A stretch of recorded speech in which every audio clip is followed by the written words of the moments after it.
pick up Sammy from Lois Baum's house. He plays with her daughter Amy on Thursdays when I work late.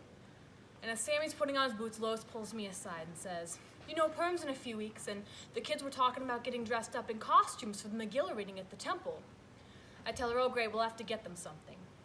She says, "Look, I don't know how to tell you this, but Sammy already has something in mind. He wants to dress as Queen Esther. He said he wants to wear a wedding dress." "Look," she says, "I know we don't know each other very well, but I love my pediatrician. He's very empathetic, and I think he could be good for you right now." She hands me a slip of paper with the doctor's phone number on it, and Sammy and I leave.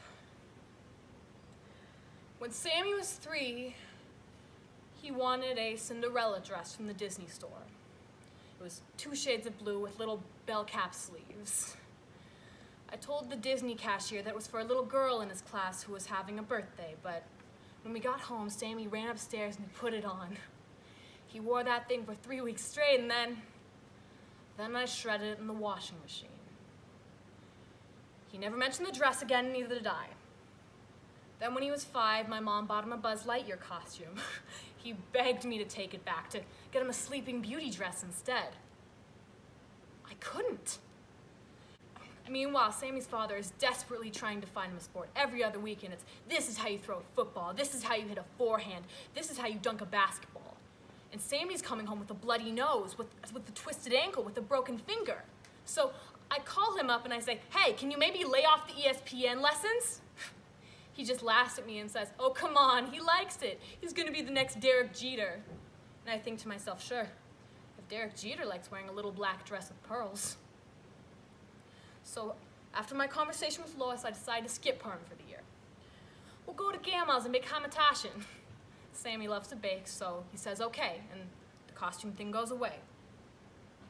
That is until a couple days later, Sammy comes home with this big black bruise on his arm.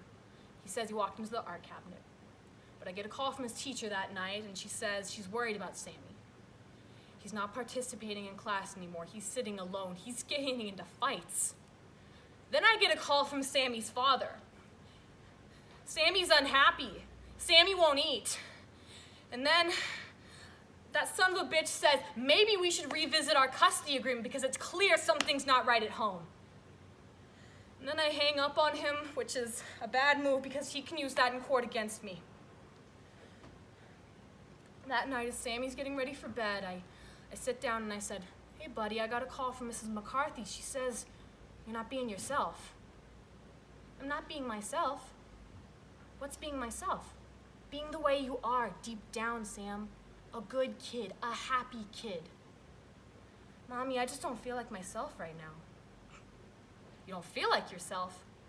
"No, I don't feel like me." Now, my kid's 7 years old, and I'm listening to what I think is psychobabble he's heard on the radio somewhere, until he says, "You know what would help?" "What, Sam?" "A barrette in my hair." "A barrette?" "Yes, a barrette and a pair of high heels. I want to dress as Queen Esther for Purim." I don't sleep all night. My kid really wants this, and if I pass judgment, what's everyone else gonna do? So I go to the Disney store and I get him the Sleeping Beauty dress. It's pink, sparkly, fake organza, and have it up in his room for him. He gets home from school and he runs upstairs and he puts it on and he calls me to come look at him. And he looks great. It looks like him, like he was supposed to. Like a girl. That night there are maybe 300-400 people looking for seats at the temple. And all the little girls dressed like Sammy. All the little boys are dressed as Mordecai with headbands and ninja swords. Right away, anyone who recognizes us stares. I don't look at them. I look straight ahead. I don't make eye contact. But Sammy, he's having the time of his life. He's spinning in his dress and he's comparing heel height with the little girls. There's no seats left, so we have to sit in the front pew. And behind us, I can hear people whispering.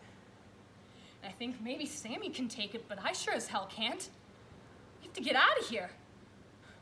But the service starts and we're trapped. Next to us, I hear an older woman. She's talking to her husband. She gets a good look at Sammy. And she says to her husband, "Look at that little boy. He's wearing a dress. A dress!" And I look over at Sammy. The Brett's slipped and fallen in his lap, and he's pulling at his sleeves because the elastic's too tight. He heard what that woman next to us said, and he hears the people behind us whispering. "Do I look all right, Mommy?" he asked me. "Be honest now." I pick up the barrette and I clip it back into his hair, and then I put my arm around him and pull him close. He relaxes into me, and he fits right into the spot in my waist, right near my hip. Him and me, we're one again. We're Esther and the King, and we are invincible.